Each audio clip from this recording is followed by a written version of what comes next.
どうも、クピオです。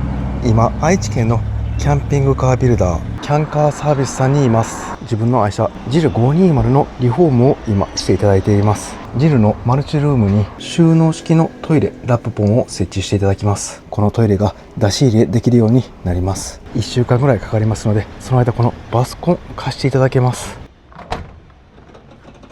しばらくジルからこのバスコンに乗り換えて車中生活します。バスコンは長さかなりありますんで、このリアにセミダブル常設ベッドがあります。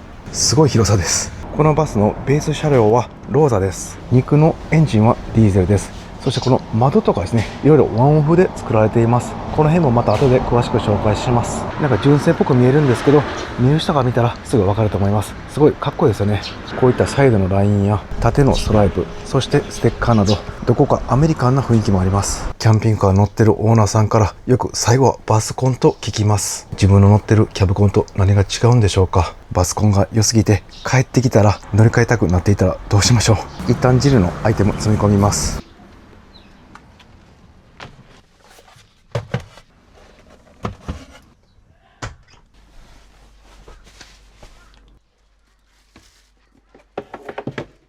はい、荷物の積み込み完了しました。さあ、それでは運転してみます。まずこの間のところめちゃくちゃ広いですね。運転席と助手席の間。これそのまま歩いていけます。この運転席からの眺め、めちゃくちゃ開放感あります。高さも自分座って手届きません。こんな上にも収納あります。全長624センチ、車幅201センチ、高さ271センチですね。さあ、それでは安全運転で行ってきます。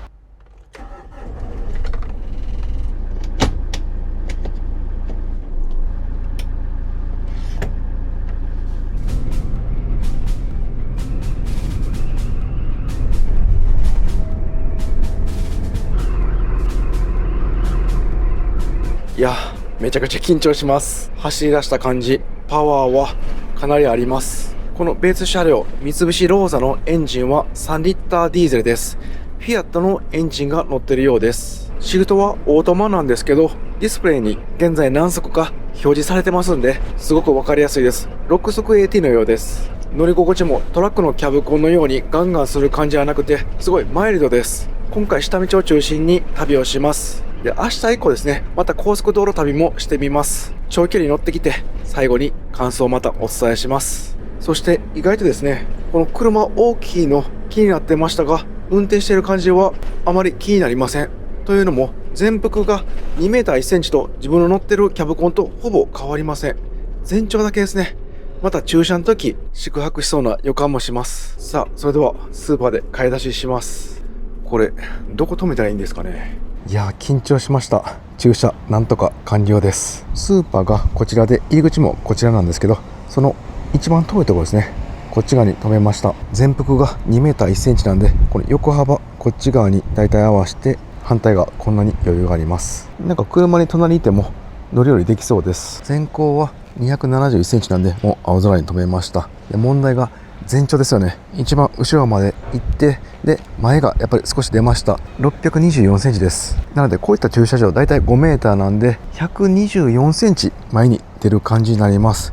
で、意外と自分はなんか問題ないかなと思います。こういった広い駐車場であれば、前のここの道ですね、十分車が通れるぐらいの幅があります。コインパーキングのような道が狭いところは難しいと思います。この辺皆さんどうですかね。マナー問題になってくると思うんですけど、自分的にはこんな感じで広いところは大丈夫かなと思います。一応店員さんに一声かけて買い物しておきます。今後の動画作りの参考にしたいので、ぜひ皆さん駐車枠の少しはみ出しですね、これありかなしか教えてください。タイヤは結構大きいですね。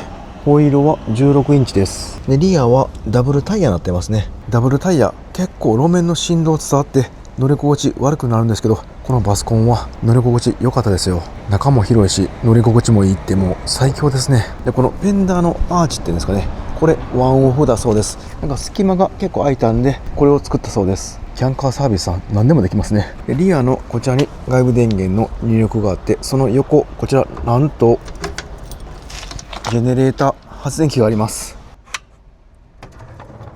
ここに燃料が入っていて、エンジンで電気を作ります。自分こういったキャンピングカーでの発電機使ったことないんですけど、一回後で使ってみたいですね。この仕組みですね。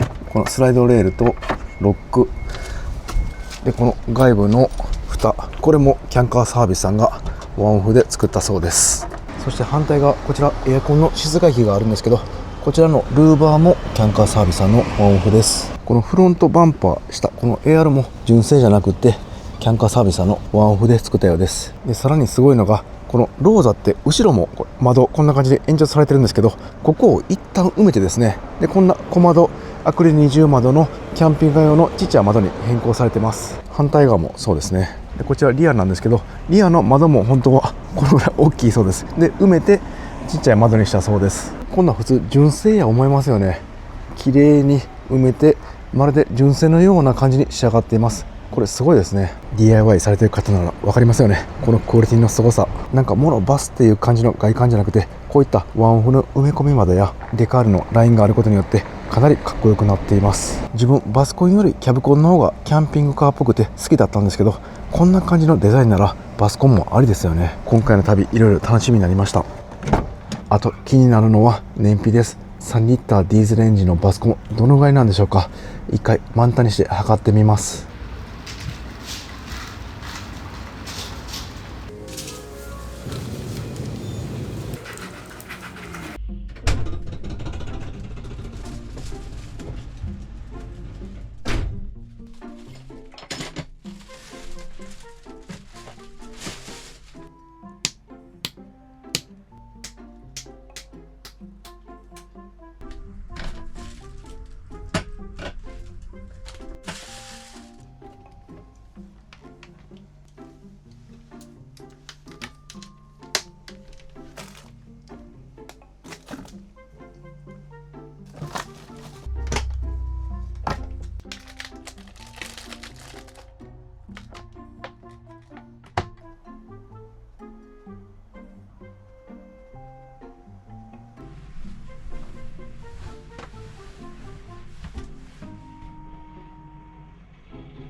いい車中泊スポット見つかりました。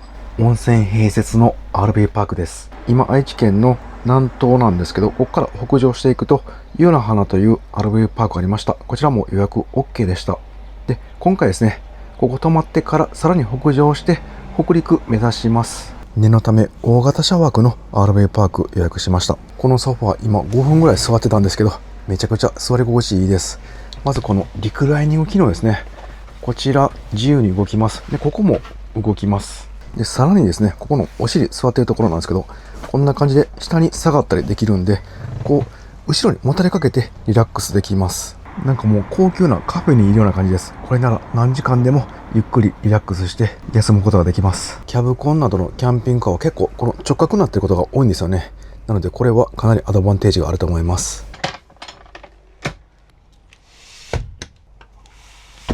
これちょっとスモークみたいな感じのガラスになっています。外から中は見えづらくなってますんで、カーテンしなくても明るいまま中から景色を堪能できます。こんな感じで中からは十分景色が見えます。細かいんですけど、これはかなりいいですね。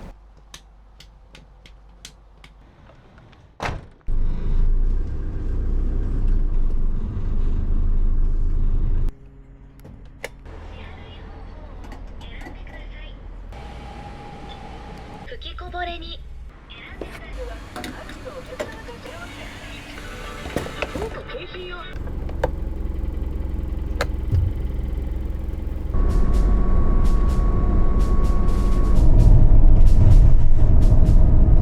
はい、少しの区間だけバイパス道路を走っていました。制限速度70キロで走行していましたが、かなり安定していました。ただカムロードもですね、70キロまでは結構安定しています。この先どうなるかですね。また明日以降高速道路で80キロ、90キロ、100キロ出して体感してみます。はい、今制限速度の50キロでコーナー曲がってるんですけど、めちゃくちゃ安定しています。もうこれ全然キャブコンと違いますね。このぐらいなら結構キャブコンはロールがあるんですけど、傾くんで速度かなり落とさないと怖いんですけど、速度を落とさずにそのまま曲がりきれます。これは快適ですね。日本山道多いので避けがちな山間部もぐんぐん進んでいけそうです。ブレーキなんですけど、やっぱりですね、重たいのであまり効きませんが、この車自動でグリッピングのシュートダウンしてくれます。なのでエンジンブレーキがよく効きます。3速で走っていたら2速に落ちて、でエンジンの回転数が上がってエンジンブレーキが強く効く感じです。なのでブレーキはそんなに効かないんですけど、自動でエンジンブレーキが強力に効きますんで、よく止まってくれます。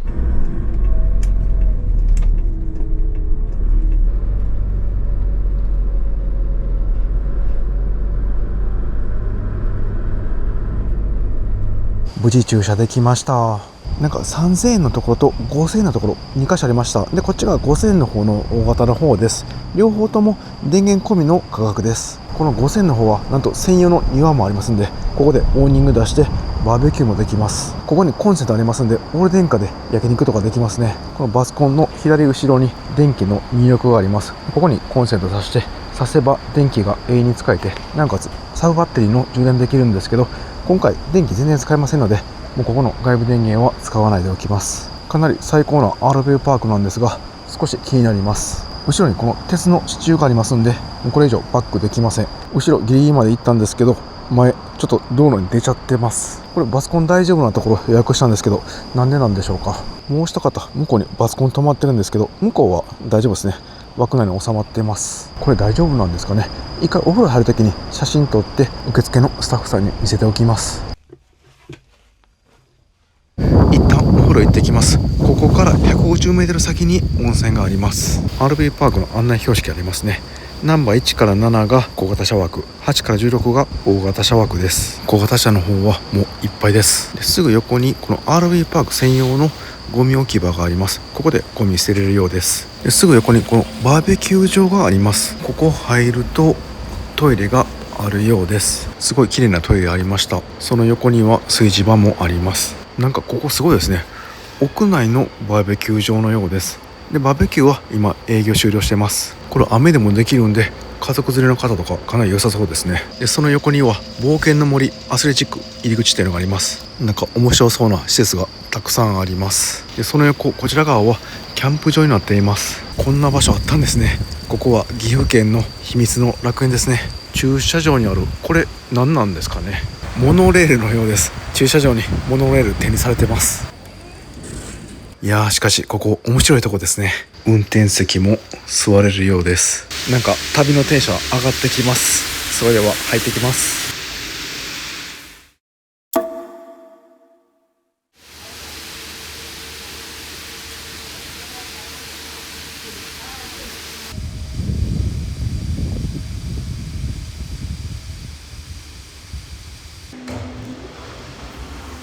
さっぱりしました。すごい綺麗な温泉で、露天風呂はなんと6、7種類ぐらいありました。で、温度がですね、結構30代後半とぬるめに設定されているお風呂が多かったんで、お子さんも入れると思います。ファミリー層にはもってこいの RV パークですね。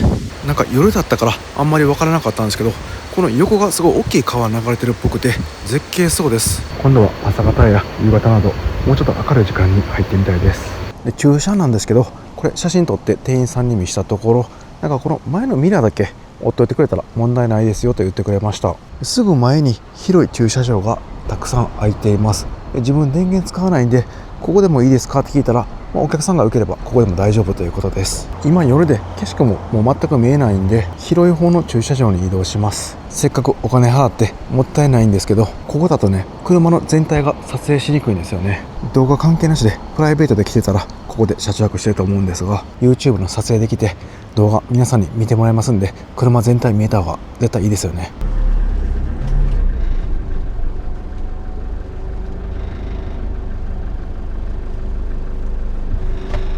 それではここで車中泊のセッティングしていきます。あ、これそういや助手席扉ないんですね。そっか、こっから入るしかないんですね。それではまずはカーテンから閉めていきます。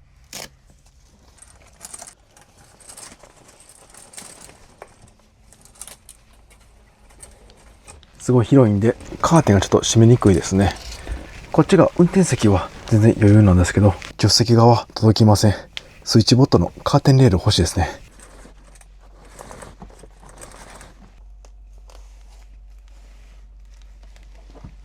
おー、いい感じですね。しっかり遮光できています。で、橋なんですけど、こんな感じでホックありますんで、しっかり隙間を埋めることができます。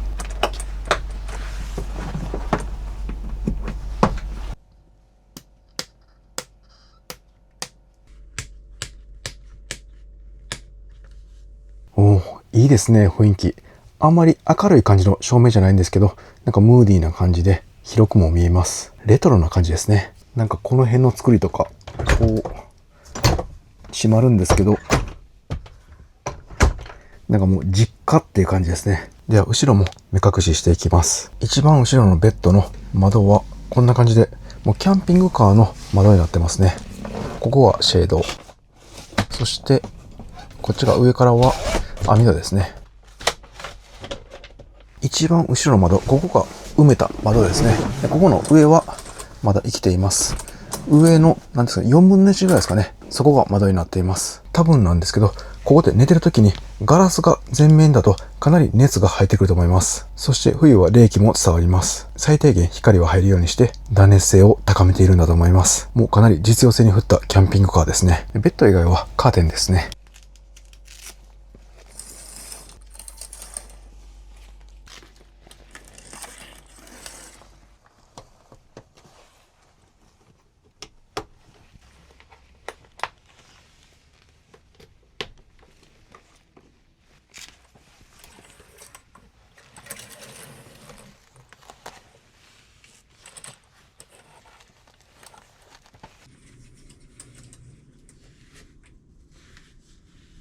これで目隠し完了しました。ちょうどね、このサイドのスポットライトがアコーディオンカーテンを照らしてすごいいい雰囲気になっています。もうカーテンをほどいてシャッて閉めるだけなんで結構早くできましたが、これ全部カーテンレールなんで、スイッチボットのカーテンレール使えばボタン一つでウィーンって何個かセッティングすれば閉まりそうですね。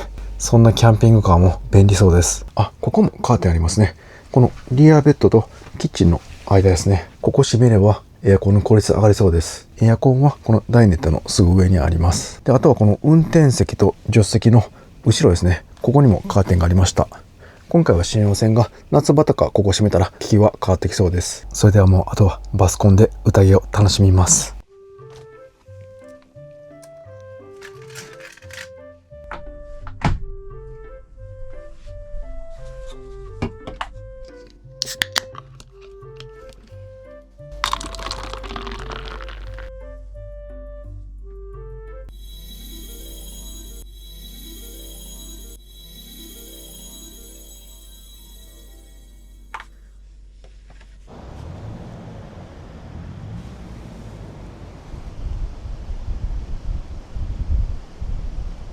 いや、このソファは本当に居心地と座り心地よくてずっとゆっくりしちゃいます。で、これ今ヘッドレスト外してくつろいでるんですけど、ここになんとシートベルト挿すところあります。ここに通して3点式のシートベルトになります。これ全部の座席3点シートベルトになります。チャイルドシートも大丈夫です。そしてこれ反対向きにもなります。こっちがですね、前にもなります。こういったタイプのシートって2点式が多いんですけど、これ3点式なんでかなりいいですよね。お風呂で使ったタオルはこちらのバーに干しています。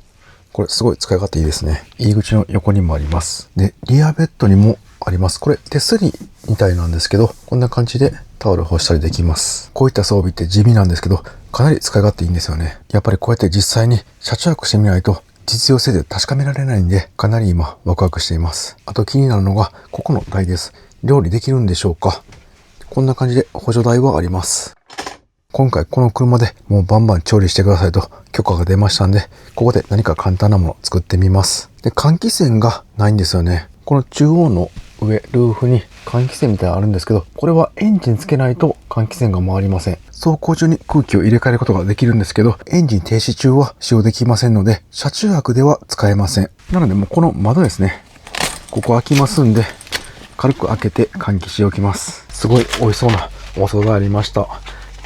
味噌おでんです。さすが愛知県ですね。これは電子レンジで温めます。なんか古さを感じる電子レンジですね。こちら使ってみます。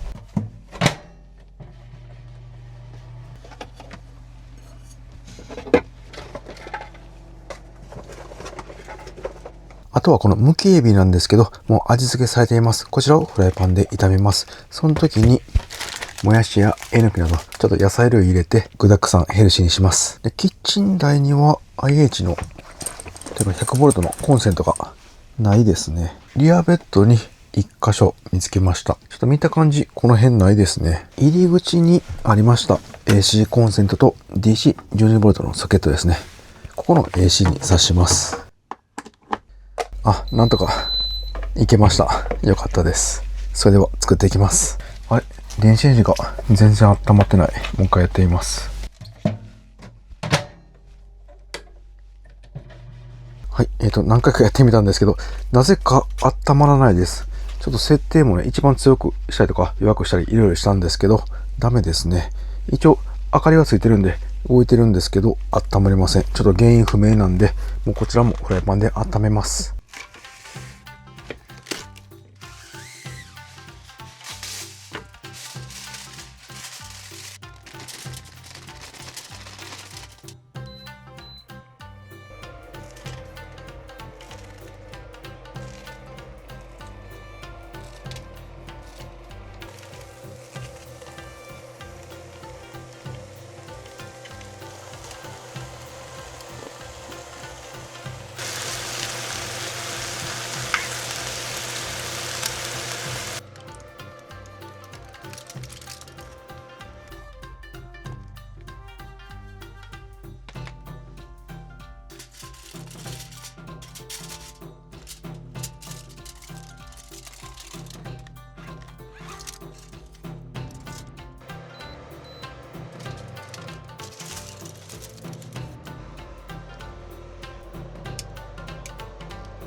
簡単なんですけど、すごい美味しそうです。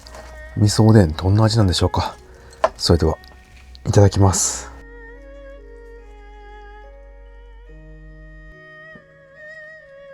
うわ、思ってんのと違う。すごい甘いですね。でもこの甘さが合うんですね、おでんと。赤味噌がベースなんで、すごい旨味が出ています。次、卵食べてみます。うわ、これ、よく卵に染みています。スーパーの惣菜なんですが、じっくり煮込まれています。おでんと赤味噌ってこんなに合うんですね。なんか自分、だしのおでんよりこっちの方が好きかもしれません。だしのおでんはさっぱり、こっちの赤味噌のおでんはご飯とがっつり食べたくなるようなおでんです。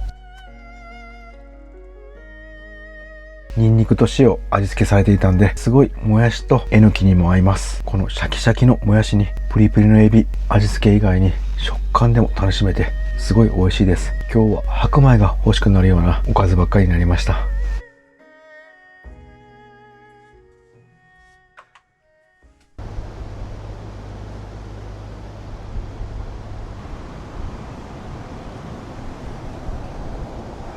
ごちそうさまでした。満足しました。それでは片付けていきます。ここにシンクがあります。結構深いですね。これなら水の跳ねも少なそうです。ここにポンプのスイッチがあります。コールド51リッター、ホット40リッターで、こちらの方が清水タンクですね。51リッター入ってます。で、ホットっていうのが、こちら温水になっています。エンジンの熱、ラジエーターの熱を利用して水を温めます。なのでこのキャンピングカーは合計91リッターのお水を搭載することができます。ただ、排水タンクが40リッターなんで、どこかで排水しないと溢れちゃいます。はい、ポンプのスイッチつけたら、なんか、なってます。で、こっち側のノブが水色で、こっち側が赤ですね。これをひねると、で、これ押すんですかね。出ました。で、こっち側どうでしょうか。出ました。こっち側はあったかいですね。こんなにお水たくさんあれば、洗い物も大丈夫でしたね。ただ今回はもう洗い物なしの車中生活にします。で、こちらの味噌おでんのタレなんですけど、このシンクの中に流しちゃうと、排水タンクがかなり汚れちゃいます。しかも排水タンクって掃除できないんですよね。なので凝固剤こちらで固めてゴミとして処分します。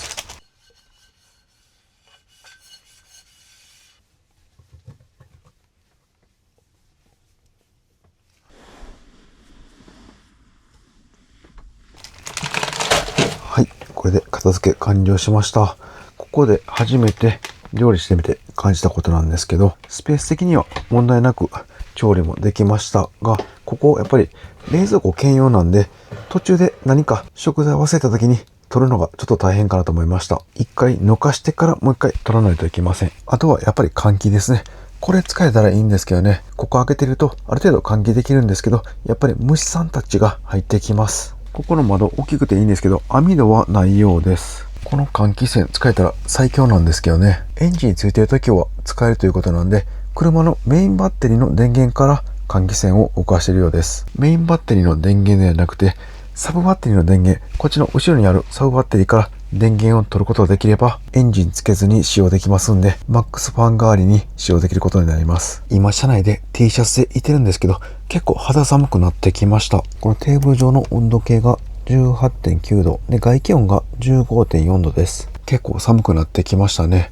で、やっぱりバスコンなんで、窓が多かったり、鉄の部分が多いんで、断熱性が低いかもしれません。外気の冷たさが窓のガラスやボディの鉄を伝って車内に入ってきている感じが少しします。この車、こんな感じで鉄板、剥き出しのところが少なくはなってるんですけど、それでもやっぱりガラスが多いので、断熱性はそんなに高くなさそうです。後ろはね、かなり断熱されてるんですけど、やっぱり前の方はどうしてもガラスや鉄が多いので、断熱性が低くなります。せっかくなんで FF ヒーターをつけます。これが FF ヒーターです。車の燃料を使用して暖房が使えるようになります。でもよく考えたら燃費検証してますんで、これ使っちゃうと燃費がわからなくなっちゃいます。FF ヒーターはかなり効率よくて、一晩で1リッターから2リッターぐらいしか使わないんですけど、燃費どのぐらいなのか知りたいので、今回はこのエアコンの暖房を使ってちょっと車内温めます。はい、じゃあ暖房にして温度25度ぐらいにしておきます。これマジックテープで蓋がついています。これを外します。ここに3点ついてますね。これなんか聞くところによると、走行中に結構ガタガタして音がしたそうなんで、こちらで止めて音をなくしているようです。なんかいろんな車中泊でのノウハウが知れて楽しいです。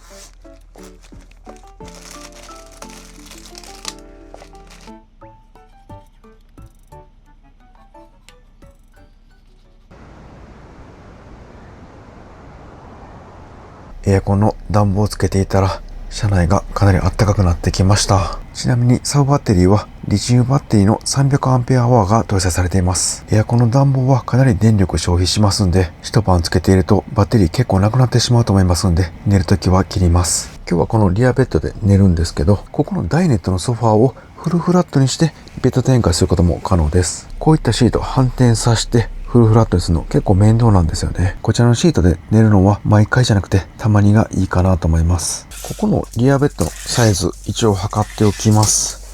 横幅が135センチですね。で、ここにマットありますんで、これ取ればもう少し広くなります。ただこれ鉄板剥き出しなんで結構冷たくなっています。で、長さは185センチですね。135×185 なんでかなりゆったりとしたベッドになっています。で、クッションなんですけど、下に板が入っていて、で、上がウレタンのクッションが入っています。底付き感はどうでしょうか。今日実際に寝て確かめてみます。で、シュラフ持ってきたんですけど、ちょっとしくりました。もうちょっと暑いかなと思ってたんですけど、結構寒いんで、これ、秋用のやつ、1枚だけでは寒いかもしれません。もし今日寝てみて寒かったら、明日以降ですね、途中どこかホームセンター寄って毛布など1枚買っておきます。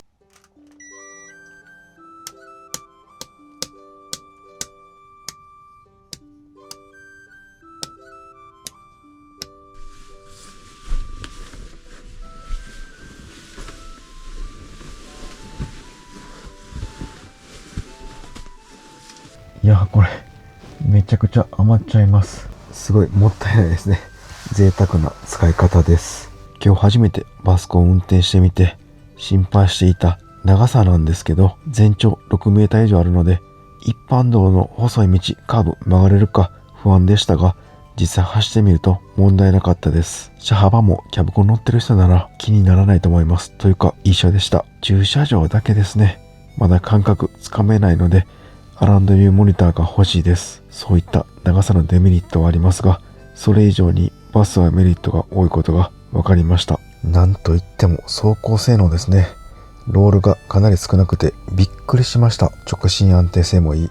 キャブコン乗ってる方なら全員思っている不満をバスコンは解消してくれています。これはありですね。あとは山道と高速道路長距離走行してみて、バスコンの走行性能をもっと体感し、デメリットも見つけたいですね。あと気になるのは断熱ですね。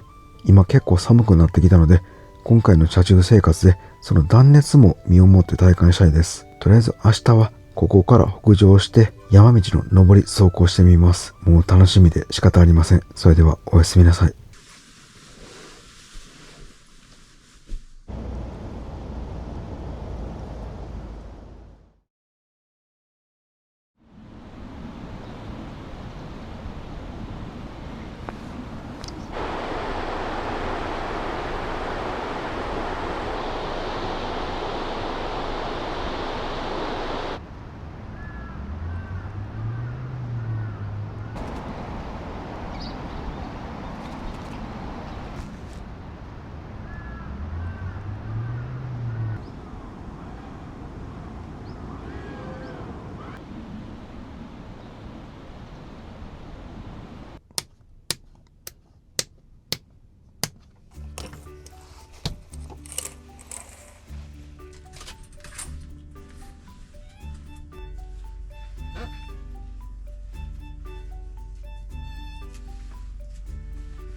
おはようございます。窓開けるとこの開放感やっぱりすごいですね。全面窓なんで、もう360度フロントウィンドウも開けたら景色が堪能できます。これ景色のいい山や川、海など行けばまるで全面絵画を飾ったような車内空間になりそうです。ガラス面が多いと断熱性のデメリットはあるんですけど、この景色を堪能できるメリットは大きいですね。現在外気温が 18.4 度、中が 18.8 度とほぼ一緒ですね。ひんやりするんで暖房をつけます。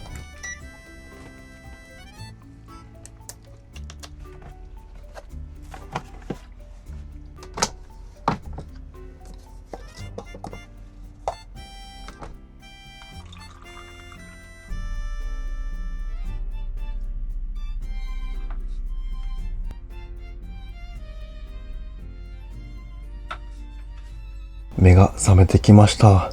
トイレすぐそこなんで一旦周りの様子見ます。チェックアウトは10時です。このリアベッドぐっすり眠れました。やっぱり広いって正義ですね。寝返りも打ちたい放題で、周りも静かだったんでもう全く起きずに熟睡していました。これは旅の疲れが取れるので最高のベッドですね。今回シュラフ下にしてたんでさらに分厚くなっていました。で、底付き感は特にありませんでした。で、このレザー調の生地なんですけど、これがまたいいですよね。布とかだったらやっぱりダニとか湧きやすいんですけど、これはダニが通れません。こっちも全部レザー調の生地になっています。飲み物とかこうしてもさっと拭くだけなんで使い勝手かなりいいと思います。この入り口なんですけどかなり低いんですよね。なのでステップなくてもそのまま降りれます。もうチェーンして RV パークの鍵返しておきます。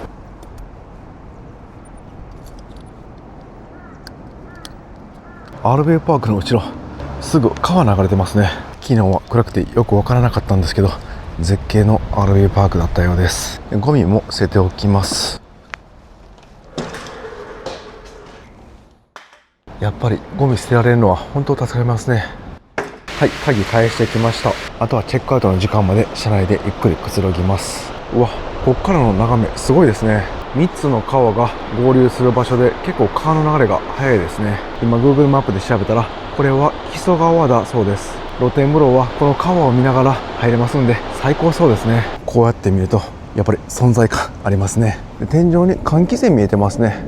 これがエンジンつけている時に動かせる換気扇です。ソーラーパネルも前後2枚ついてますね。これ多分1個200ワット近くありそうですね。入り口下のここなんですけど、このちっちゃいコックがあるんですけど、これをひねると排水タンクですね、こちらの水がジャーって流れます。でコックの反対側、こちらの右後ろにバルブみたいなのがあるんですけど、これが清水タンクのバルブで、これが温水タンクのバルブです。これをひねるともう中に入っているきれいなお水がジャーって流れます。なので清水タンクや温水タンクの水の入れ替えも容易です。でその排水バルブの横にこれライトあるんですけど、昨日運転していてこのライトはすごい見やすかったです。運転席のミラーから見るとなんか後ろって見にくいんですけど、このライトがあることによってタイヤが照らされて、一般道狭い道走行してる時なども道幅の距離もすごい分かりやすかったです。なんか本当にシンプルなバスコンなんですけど、車中泊するために必要最低限の必要な装備をつけてる、そんな感じのキャンピングカーだなと一晩泊まってみて思いました。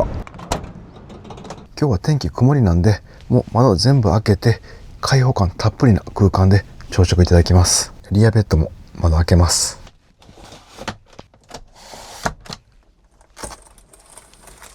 このリアの窓なんですけど、スモークのようなものが貼られていて、でしかもこれガラスじゃないですね、アクリルですね。かなり断熱性を考えられています。もう前も開けちゃいます。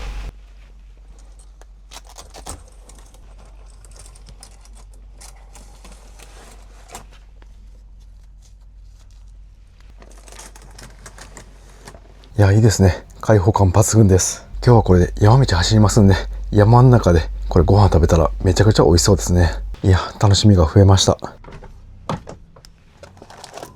朝ごはんなんですけど、もうパパッと食べれるように電子レンジでご飯温めて、フライパンで鮭を焼くだけ。これもクックマートでもう味付けされてる鮭です。ごま醤油焼き、こちらを食べようと思ってたんですけど、電子レンジが温まらない問題が発生しましたんで、このレトルトのご飯もフライパンで温めます。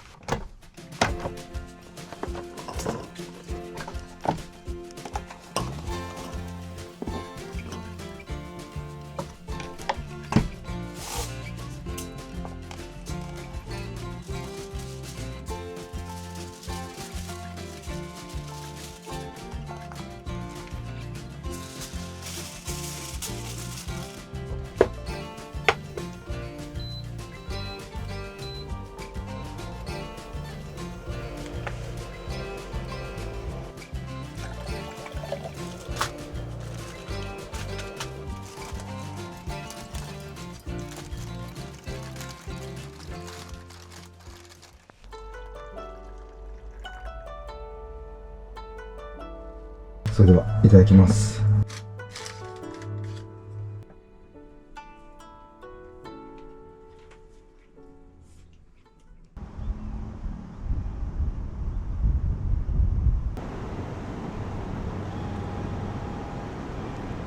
ごちそうさまでした。朝食の後片付け完了しました。あとは身だしなみの準備だけして再出発します。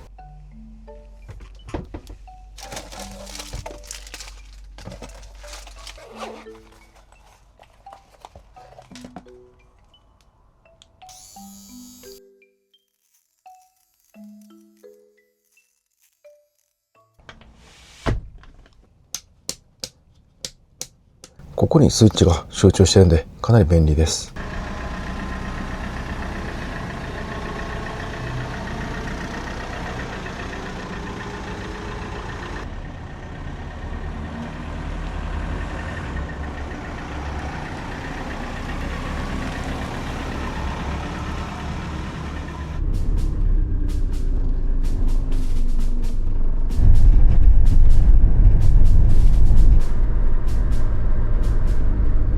ここから北上して北陸に向かうにあたり2つのルートがあります。41号線と156号線です。今回はよりくねくね曲がっている156号線で行きます。夜はめっちゃ怖い道なんですけど、お昼は絶景なんですよね。そしてかなり上りもあります。このバスコンどのぐらい走行してくれるんでしょうか。楽しみです。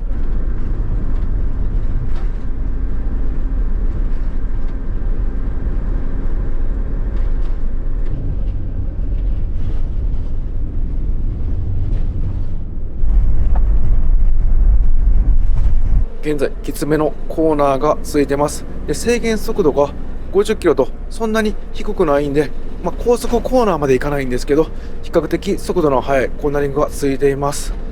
ただかなり安定しています。これはもうキャブコン乗っている身からするとびっくりするレベルです。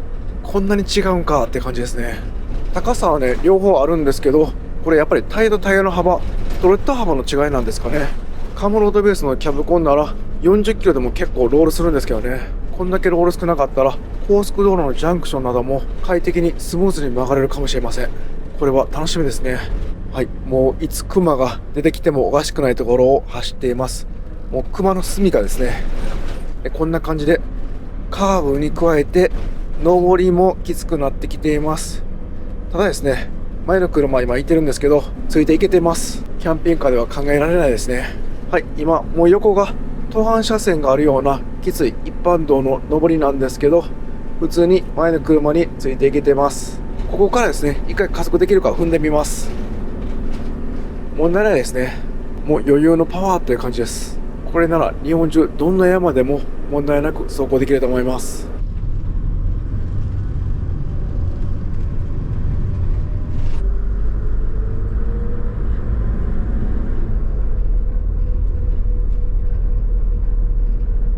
はい、結構走行しました。現在220キロですね。お腹も空いたんでちょっと休憩します。すっごい山に囲まれた絶景のポイントです。三幌ダムの公園になります。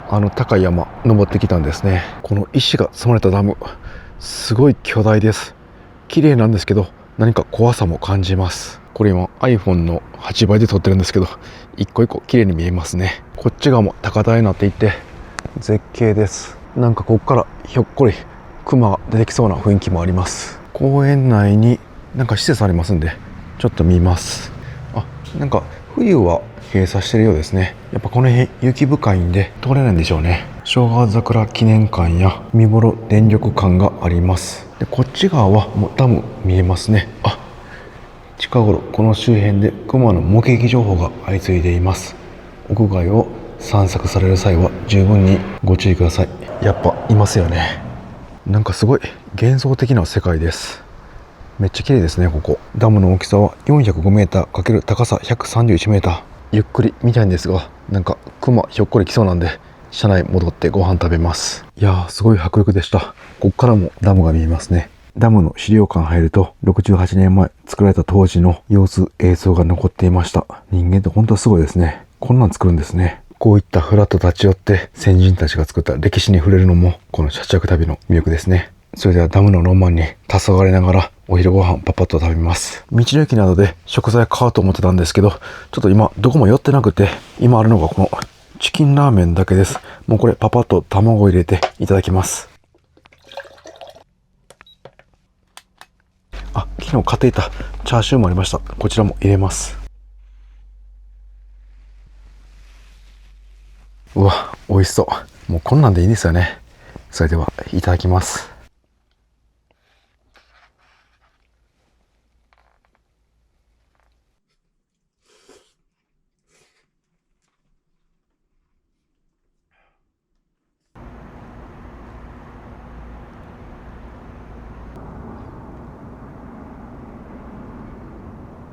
ごちそうさまでした。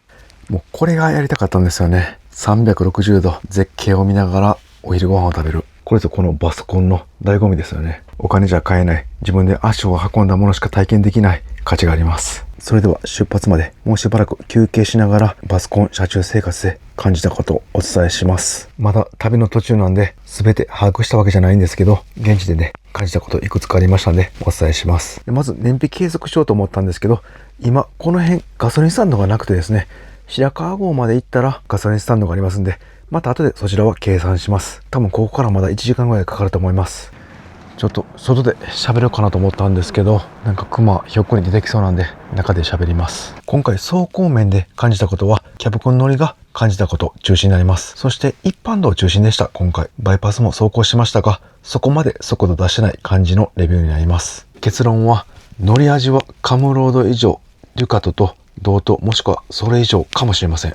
そのぐらい良かったです。走行面で良かったことなんですけど、コーナリング時のロールが本当に少なかったです。なんかカムロードが100傾くとすると、このバスコンローザは20ぐらいです。これはデュカトやハイエースのスーパーロングと同じぐらい少ないです。超安定していました。カムロードでいつも40キロぐらいで曲がるところも、このバスコンなら5、60キロ出しても怖くない感じです。Google マップの山道のナビも予想時間通り着く感じでした。カムロードはいつも遅れます。次、すごい良かったのが、この段差ショックですね。路面のギャップなどガタンガタンするとこ、なんか底付き感がなくて、ガタンといった大きい衝撃がなかったです。これはデュカト以上でした。デュカトと足回りこのローザ同じ状態で比べたわけじゃないんですけど、自分が乗った車で比較するとそう感じました。ハイエーススーパーロングぐらいの乗り心地でした。これはもうカムロードキャブコン乗りからするとすごい羨ましいです。次はもうこの直進安定性ですね。すごい安定していました。ハンドルも全然ブレずにガッと持ってもずっとガッとまっすぐ走る感じでした。